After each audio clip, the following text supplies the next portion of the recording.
샬롬, 샬롬 사랑합니다. 사랑을 나눕시다. 다시 해봅시다. 시작. 샬롬 사랑합니다. 사랑을 나눕시다. 예. 자, 오늘은 예수님이 이제 첫 사역을 시작하시는 데 대해서 얘기를 좀 나눌 겁니다. 자, 얼마 전 우리 대통령 선거가 있었죠. 그래서 우리 누가 됐죠, 대통령이? 이재명 씨. 예, 이재명 대통령이 되었는데, 이재명 대통령이 제일 처음에 대통령이 되고 난 뒤에 첫날 하는 일이 있습니다. 뭘 하냐면 현충원 참배. 현충원에 참배하는 일. 근데 그걸 보면 자신의 정치 뿌리가 대한민국 국민에게 있다는 것을 앞자리에 선포하는 행위거든요. 예, 누군가가 뭔가를 되면, 또 누군가의 리더에 서게 되면 그 사람의 어떻게 이제 이것을 해나갈 것인가, 또 어떤 모습으로 나아갈 것인가에 대해서 하는 그런 그 첫 이미지를 만드는 것이 바로 있는데 그것이 바로 대통령이 했던 첫 행보였습니다. 현대 사회는 경제적인 불안과 사회적 불평등, 그리고 끊이지 않는 갈등, 개인의 외로움과 염려 등 마치 흑암에 있는 그런 것과 같습니다. 갈릴리도 마찬가지였거든요. 이때 갈릴리에도 흑암에 있는 갈릴리였습니다. 그런 곳에 빛을 비추기 위해서 오신 예수 그리스도, 예수님처럼 우리가 세상의 복음의 빛을 비춰 흑암의 갈릴리를 떠나는 그것을 벗어날 수 있는 우리 사랑 나눔 교회 모든 성도님이 되셨으면 좋겠습니다. 오늘 그것을 나눌 수 있는 그런 시간이 되었으면 좋겠습니다. 예수님 사역을 시작하십니다. 첫 행보로 갈릴리로 가셨습니다. 자, 14절 다시 한번 볼까요? 14절 다시 한번 읽어봅시다. 시작. 요한이 잡힌 후 예수께서 갈릴리에 오셔서 하나님의 복음을 전파하여. 예. 예수님 첫 행보는 갈릴리로 가신 것입니다. 이 갈릴리로 가신 이유가 여러 가지 많은 이유들이 있겠지만 첫 번째 예수님이 이제 그곳에서 많은 생활을 하신 곳이에요. 그리고 예수님이 사신 그 갈릴리가 굉장히 좀 뭐랄까 작은 어촌 마을이었거든요. 그래서 예수님이 이제 처음부터 큰 곳으로 간 것이 아니라 처음부터 작은 어촌 마을로 오셔서 일을 시작하시게 되었습니다. 오셔서 하셨던 일 처음에는 복음을 전파하는 일이었습니다. 복음을 전파하는 일이 예수님이 하신 일입니다. 거기에 앞서서 우리 여기 말씀해 보면 요한이 잡힌 후라고 말씀하고 있거든요. 그 요한이 잡힌 후의 뜻은 뭘 얘기하느냐면 잠시 말씀을 보면요. 마가복음 6장 17절 한번 읽어볼까요? 시작. 전에 헤롯이 자기가 동생 빌립의 아내 헤로디아에게 장가든 고로 이 여자를 위하여 사람을 보내어 요한을 잡아 옥에 가두었으니 18절도 한번 볼까요? 이는 요한이 헤롯에게 말하되 동생의 아내를 취한 것이 옳지 않다 하였음이니라. 예, 여기서 보면 세례 요한이 우리 헤롯, 이때 왕이 헤롯이었거든요. 이스라엘 왕이 헤롯이었는데 헤롯 왕에게 직언을 한 거예요. 직언을 아니되옵니다 라고 한 거거든요. 그 아니되옵니다 함으로 인해서 요한이 잡혔습니다. 그 잡힌 것은 사실은 어떤 그런 정치적 문제도 있고 여러 가지 많은 문제가 있겠지만 사실은 자기의 사역이 이제 여기서 끝난다는 것을 보여주는 거예요. 세례 요한의 사역이 뭐였죠? 복음 전하는 거 맞는데 예수님이 앞서서 예수님을 오신다는 것을 얘기하고 선포했던 사람이에요. 예. 그러니까 먼저 그것을 했더니 이제 세례 요한이었는데 예수님이 등장하시잖아요. 이제 갈릴리로 오셨잖아요. 오시면서 이제 세례 요한은 이제 점점 자기의 사역을 접고 이제 지는 해가 되는 거죠. 뜨는 예수님을 위해서, 뜨는 해인 예수님을 위해서 지는 해가 되었던 세례 요한의 모습이 바로 이게 말씀에 나오고 있습니다. 세례 예배 사역이, 그러니까 예수님을 예배했던 사역의 종료와 예수님의 전면적인 등장이 이 말씀을 통해서 나타나고 있습니다. 그리고 정치적, 종교적 갈등의 표출도 있었습니다. 헤롯을 비판했잖아요. 헤롯을 그러면 안 돼. 원래 헤로디아가 원래 헤롯의 동생 빌립의 아내였어요. 헤롯의 동생이 있었거든요. 대동 왕의 동생이 빌립이었는데 빌립의 아내를 자기가 뺏어온 거예요. 이게 나쁜 일이잖아요. 안 되는 일이잖아요. 그래서 그 얘기를 했다고 그 세례 요한을 잡아갔거든요. 헤롯을 비판한 세례 요한을 정치적 권력으로 투옥했던 사건. 이것이 바로 이 말씀에 나오는 사건이었습니다. 이걸 통해서 예수님의 사역의 시작의 때가 이제 차게 되는 거죠. 자, 우리 잠시 아까 봤던 14절 이제 보면 예수님이 이제 그때 이제 드디어 갈릴리에 오셔서 하나님의 복음을 전파하는 일들이 시작됐습니다. 이게 바로 하나님의 구원 계획의 성취 때인 하나님의 때 카이로스가 도래되었다는 것에 대해서 말씀을 하고 계십니다. 근데 예수님께서 왜 갈릴리로 오셨을까? 갈릴리에 오신 이유가 무엇인가에 대해서 한번 생각을 좀 해봤으면 좋겠습니다.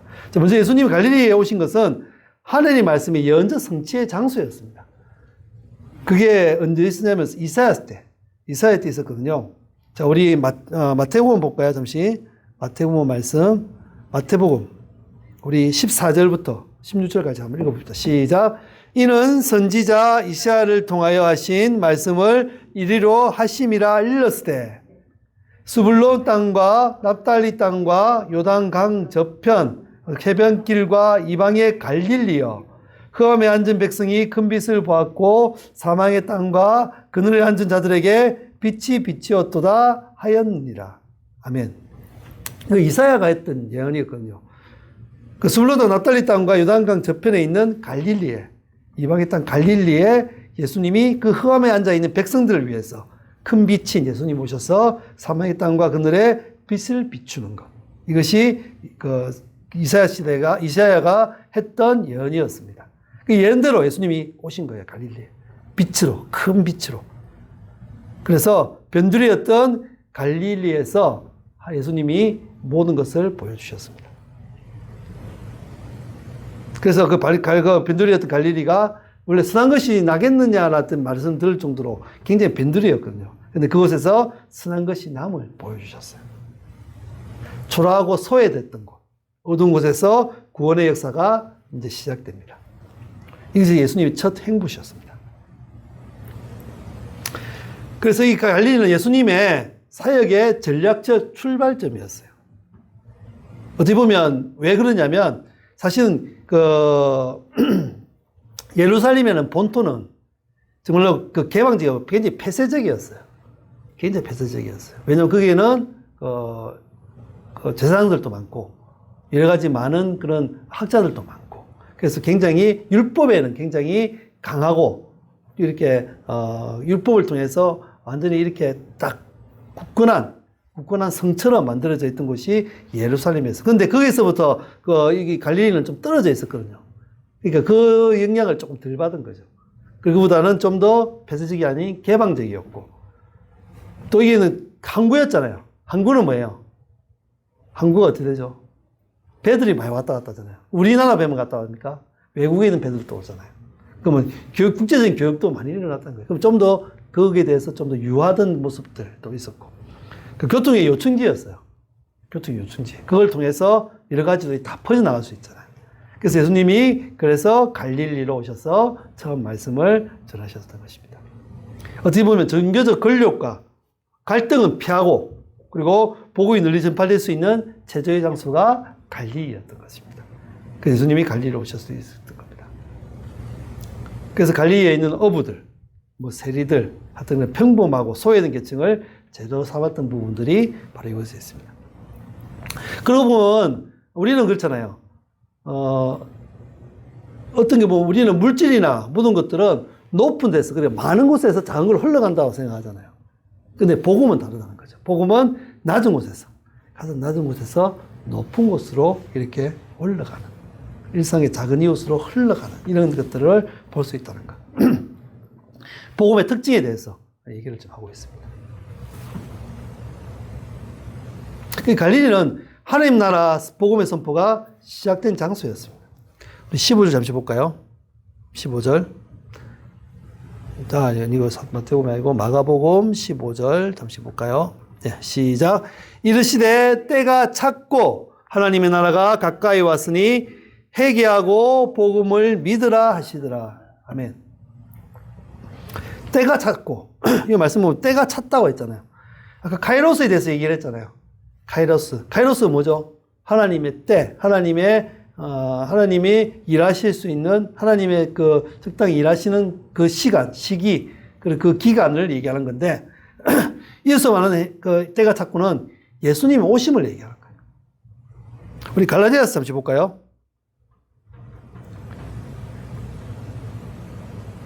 갈라디아서 4장 4절. 시작. 때가 참에 하나님이 그 아들 보내사 여자에게서 나게 하시고 율법 아래에 나게 하신 것은 때가 참에 하나님이 그 아들을 보내신 것. 바로 이것이 그때 때가 찼고 라는 말의 뜻이라고 얘기할 수 있습니다. 예수님의 때가 있었죠. 하나님의 때, 카이로스가 있어요. 그럼 뭐 개인 우리에게도 카이로스가 있거든요. 하나님의 때가 있다는 거죠. 그때가 어떠냐? 어떤 때가 그런 우리가 카이로스의 때인 것 같아요. 우리 하나님의 일이 시작되는 우리 개인의 일을 통해서 이루어지는 때, 그때가 언제일 것 같아요? 뭐 이때가 아닐까요? 힘들고 어려울 때, 그 순간, 내가 아무것도 할 수 없다는 것을 알게 되었을 때, 포기하고 싶었을 때, 더 이상 내가 할 수 없다는 것, 할 수 없는 것을 가르쳤던 절망이 있을 때, 그때 우리는 절대자인 하나님께로 돌아가는 그때, 주님께 돌아갈 때, 그때가 바로 우리의 카이로스라고 얘기할 수 있습니다. 하나님 때 우리에게도 허락되어져 있습니다. 우리를 통해서 하나님 일을 하시고자 하면, 내가 잘나서 내 힘으로, 내 능력으로 뭘 하려고 할 때는 하나님의 때는 나타나지 않습니다. 오히려 우리가 약해지고 힘들어지고 어려워서 모든 것을 포기하고 내려놓았을 그때 하나님은 우리에게 오셔서 우리의 카이로스를 만들어 가십니다. 힘들고 어려울 때 우리는 포기하지 맙시다. 절망하지 맙시다. 그때가 바로 하나님이 일하실 때라는 사실을, 하나님 우리와 함께 하시는 때라는 사실을, 하나님 우리를 통해서 일을 하시고자 하시는 때라는 사실을 알고 하나님께 나아가는 우리의 모습들이 있어야 되겠습니다. 두 번째는 하나님 나라가, 잠시만요. 왔다 갔다 해서 좀 죄송합니다. 왔다 갔다 해서 좀 헷갈릴 수도 있는데요. 15절. 하나님 나라가 가까이 왔으니. 하나님 나라가 가까이 왔으니. 이 뭘 얘기할까요? 우리 하나님 나라는 멀다고 생각하잖아요. 하나님 멀리 계시고 하나님 때는 멀다라고 생각하는데 가까이 왔다는 것은 바로 지금이라는 거예요. 지금 여기 하나님의 통치와 주권이 실현됨을 선포하는 겁니다. 지금 이 시간에 여기에 하나님의 때가 이루었다. 하나님 나라가 가까이 왔다. 이제 하나님 나라가 있어. 이게 바로 내가 살고 있는 곳이 하나님 나라야. 그래서 이곳에서 우리가 다시 한번 하나님 나라 속에서 우리가 그 하나님의 주권과 통치가 실현될 수 있을 거야. 선포하는 시기가 바로 이때라는 거죠. 지금 우리에도 어둠이 지배하고 있습니다. 이 세상도 어둠이 지배하고 있어요. 이 세상에 하나님의 정의, 사랑, 평화가 들어있다는 희망의 메시지가 바로 이것입니다. 하나님 나라가 왔어. 힘들고 어렵지? 아이고, 힘들고 죽겠지? 지금 네가 보기에는 전부 절망인 것 같고 어둠인 것체, 더 이상 앞이 보이지 않는 것체. 그런 하나님 나라가 가까이 왔어. 이제 희망을 가져. 하나님 나라 바로 옆에 있어. 옆에 바로 있는 거야. 너 보고만 있으면 너 바로 하나님 나라가 온단 말이야. 이제는 희망을 가져. 그곳에서 다시 한번 시작하자. 하나님의 때에, 이 카이로스의 때에 하나님과 함께 다시 시작하자라고 말씀하시는 거죠. 그 다음에 회개하고 복음을 믿으라. 회개가 뭐죠? 회개하는 것이 말이죠. 우리 헬라어로 회개를 메타노이아라고 합니다. 메타노이아는 생각과 방향을 바꾸다는 뜻이에요. 그럼 회개는 뭐죠? 내가 가지고 있는 생각과 방향을 바꾸는 거예요. 절망했던 그 마음, 아니면 욕심을 가졌던 그 마음 바꿔서 하나님께로 가는 것, 하나님께로 바라보는 것, 시선을 하나님께 돌리는 것, 이것이 회개라고 할 수 있습니다. 우리 뭐 잘못했다라고 그래 용서를 구하는 그것도 그게 시작이지만 사실 거기서 벗어나서 우리의 시선을 하나님께 돌리는 것. 돌린다는 것은 내가 하나님을 따라가겠습니다. 내가 하나님께 뭘 드리겠습니다 하는 그런 마음을 가지는 것이 바로 회개라고 얘기할 수 있습니다. 삶의 주인이 바뀌는 것.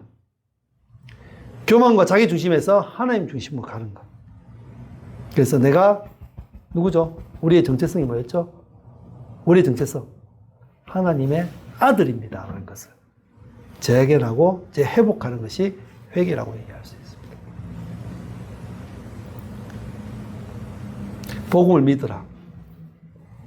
이 복음을 믿으라는 것은 예수님의 갈릴리 사역에, 아니 예수님 전 사역의 중심되는 핵심 메시지입니다. 복음을 믿으라. 복음이 뭐였죠? 복음이 예수 그리스도 복음이었잖아요. 예. 나를 통해서 너희를 구원해 주겠다. 죄에서 너희를 해방시켜 주겠다. 너희를 하나님 자녀 만들어 주겠다. 나를 믿으면 죄를 회개하고 나를 믿기만 하면 그것으로 인해 너가 구원을 받고 하나님의 자녀가 되며 천국 시민권을 가진 사람이 될 수 있다. 라는 것이 복음이잖아요. 그 복음을 믿으라.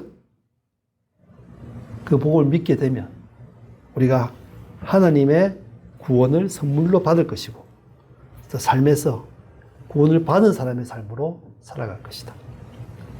지금 아무것도 할 수 없는 절망적인 상태인 것 같은데도 지금 한 끼 한 끼를 먹지 못하는 그 상태에 있을지라도 사실은 그런 구원을 받은 사람이기 때문에 네가 지금 죽더라도 네가 지금 여기서 힘들고 아파서 쓰러질지라도 너는 구원을 받은 사람이야.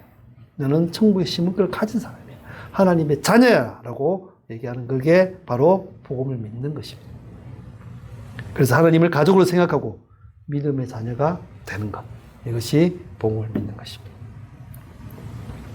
이게 첫 번째 예수님의 행보였어요. 예수님 두 번째 행보는 뭐였을까?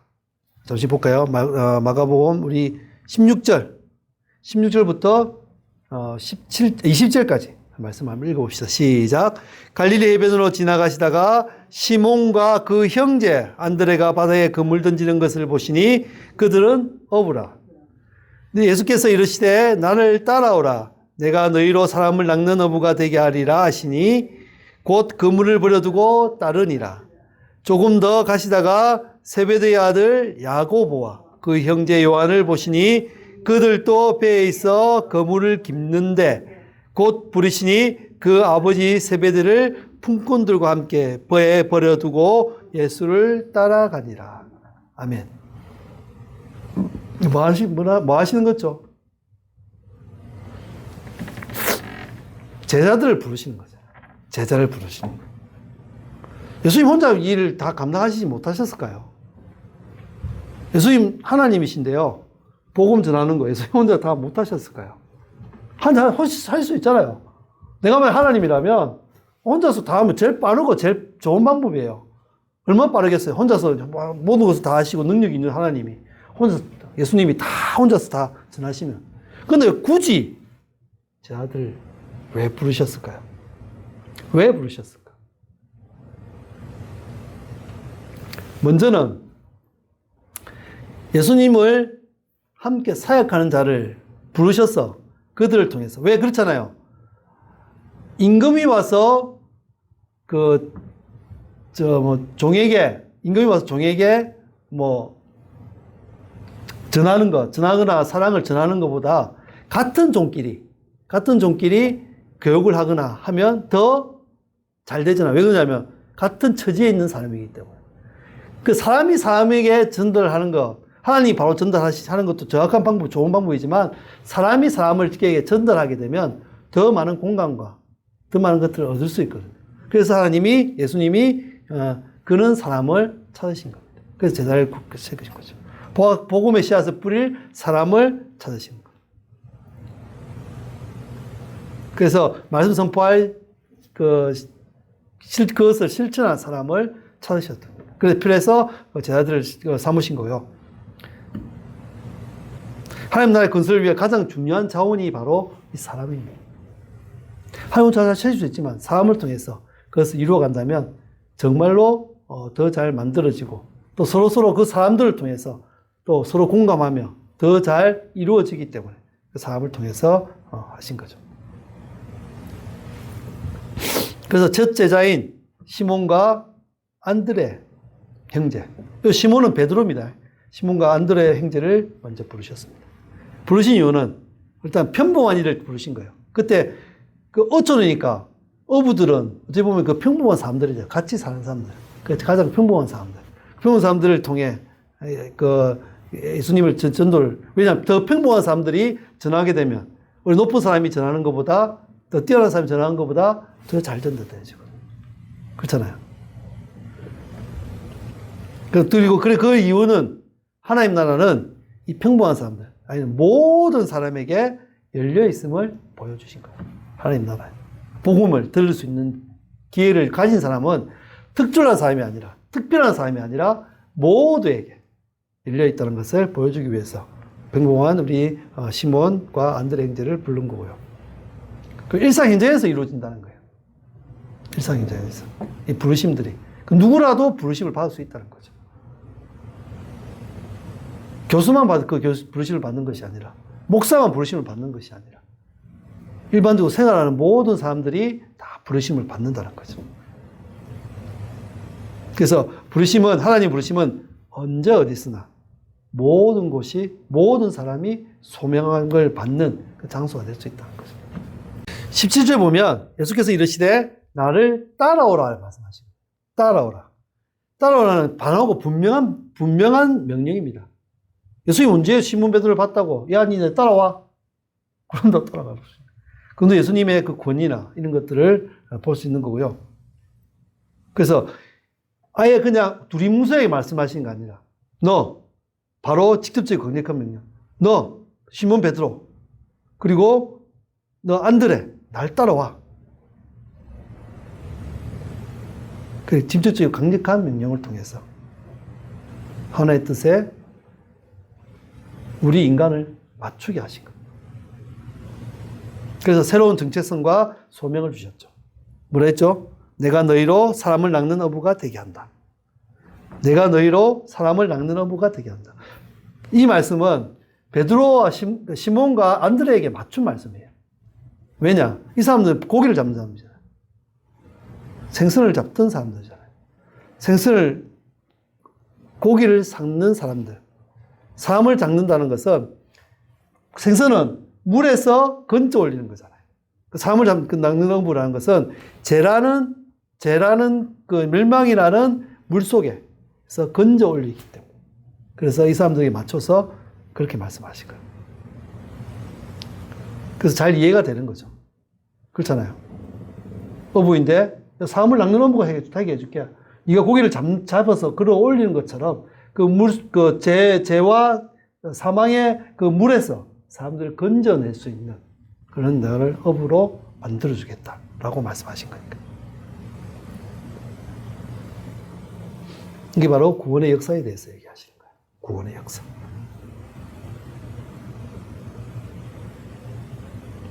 그랬을 때 어떻게 했죠?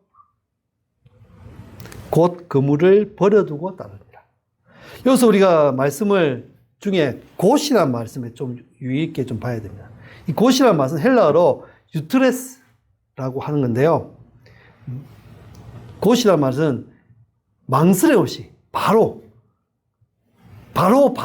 하는 것을 곧이라, 유트레스라는 말로 얘기하고 있습니다. 그리고 망설임 없는 순종이에요. 우리 순종을 할 때 우리는 참 망설임 없어야 돼요. 예수님이 말씀하셨을 때 우리는 순종하잖아요. 계산하기 시작하잖아요. 그리고 생각하기 시작하잖아요. 순종할 수 없습니다.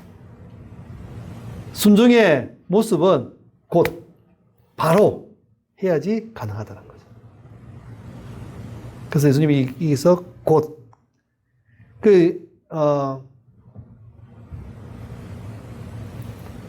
시몬과 안드레는 바로 그곳에서 이렇게 자기의 것을 다 버려두고 바로 올 수 있었던 겁니다.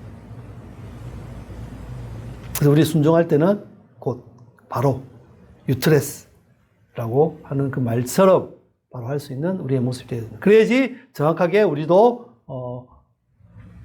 순종할 수 있고 하나님의 말씀 속에 나아갈 수 있습니다. 여기서 그물을 버려두고라고 얘기하거든요. 그물을 버려두고에 따르다는 의미가 뭘까요? 무엇을 의미할까요? 어부의 그물은 뭐죠?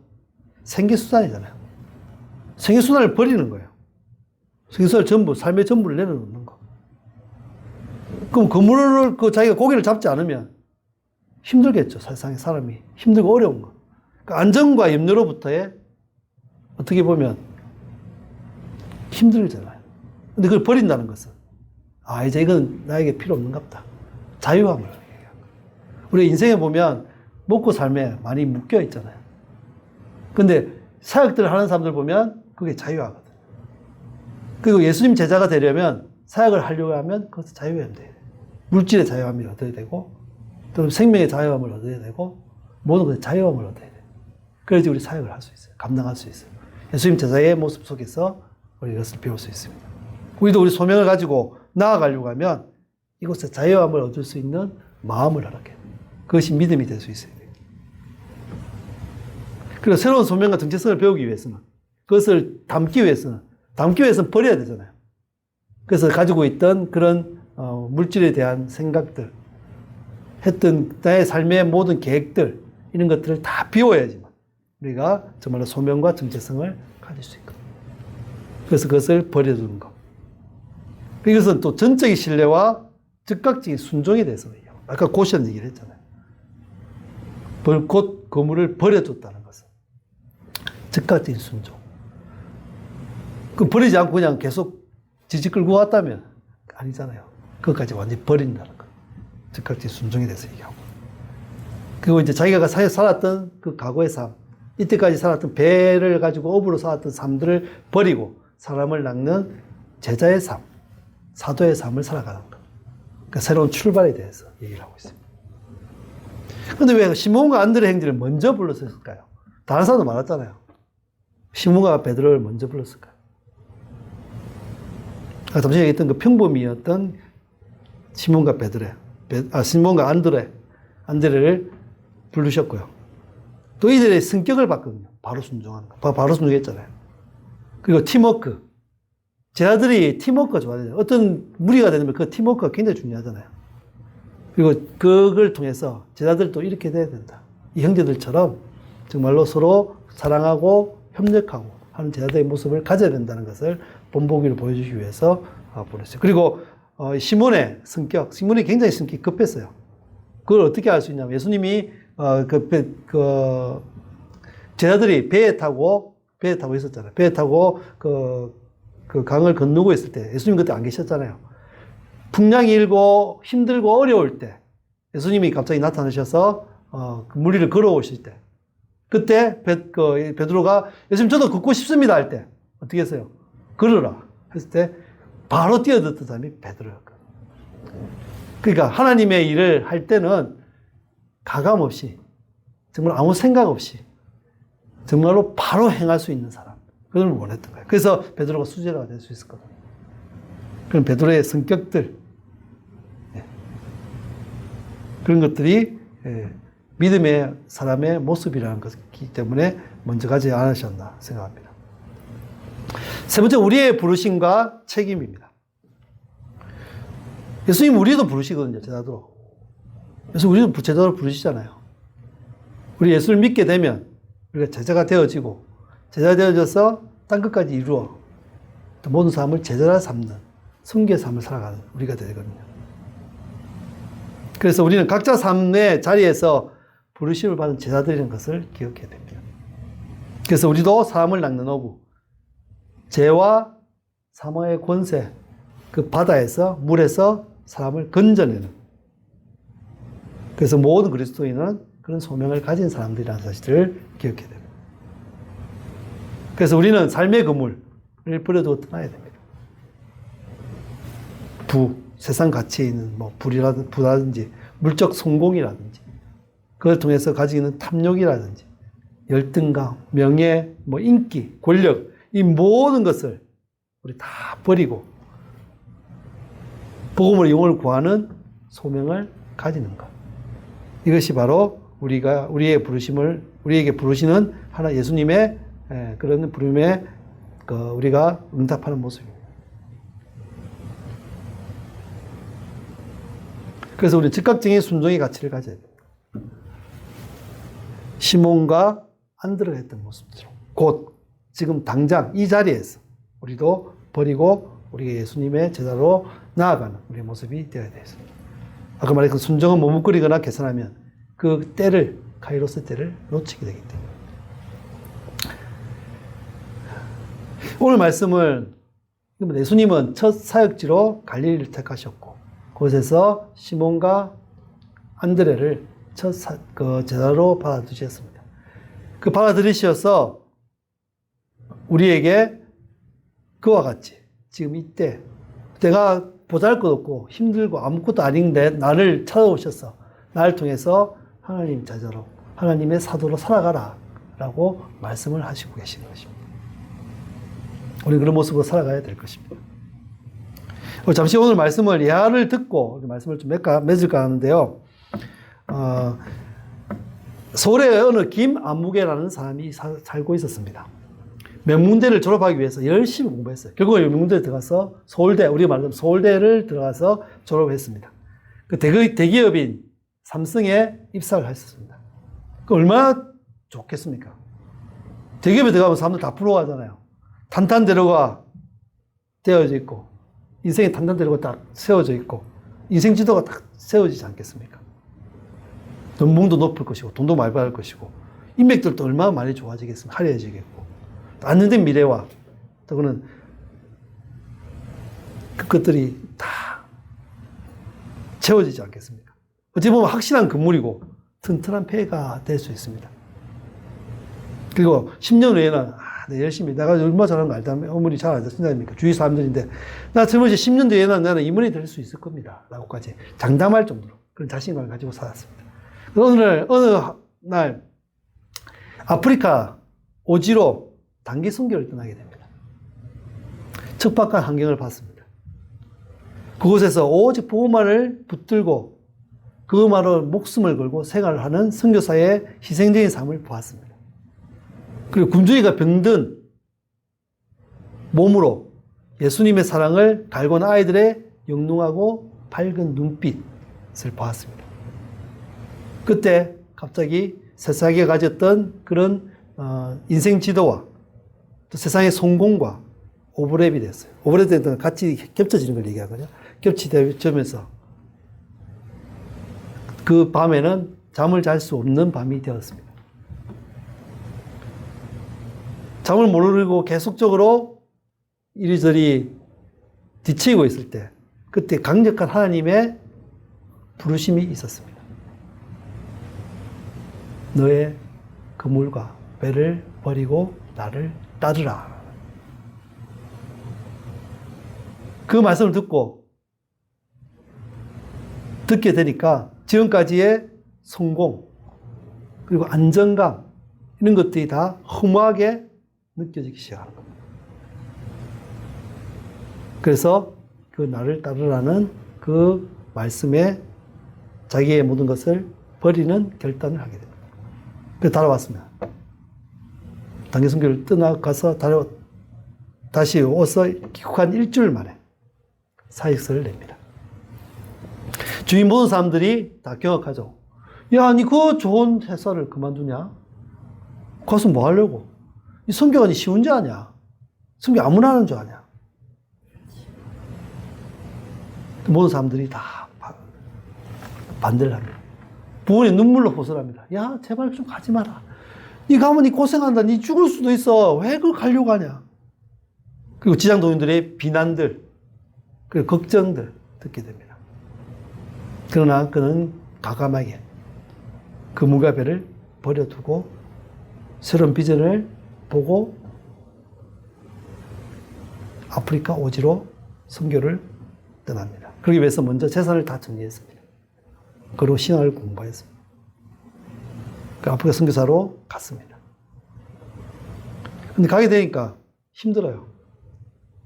이때까지 좋게 편안하게 살았던 그 사람들이 아니라 자기가 직접 뭔가를 해야지 먹고 사는.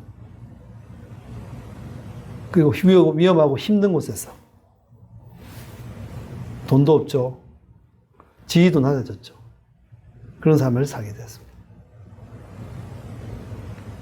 그래서 예측 불가능한 어려움과 염려가 다가왔습니다. 그러나 그의 고백은 그 힘들고 어려운 곳에서의 그의 고백은 달랐습니다. 그의 고백이 뭐라고 하느냐면 제가 한번 읽어드리겠습니다. 내 인생에서 내 인생에서 이전에 누렸던 어떤 성공이나 안정감도 비교할 수 없는 진정한 기쁨의 의미를 발견했습니다. 이전은 제 자신의 그물을 낚았지만 지금은 예수님과 함께 사람을 낚는 진정한 어부가 되었습니다. 이 길을 선택한 것이 제 인생 최고의 즉각적인 성장이었습니다. 지금 내가 힘들고 어렵지만 그거보다 내가 가졌던 모든 것보다 가장 귀한 영혼을 구원하는 것, 생명을 구원하는 것, 이것이 나의 삶의 참 보람이었어요. 지금 나는 힘들고 어렵지만 그러나 한 영혼을 위해서 모든 것을 부어주셨다. 나 같은 죄인을 위해 자기 자신의 모든 것을 부어주셨다. 예수 그리스도의 마음을 이제는 알 것 같습니다.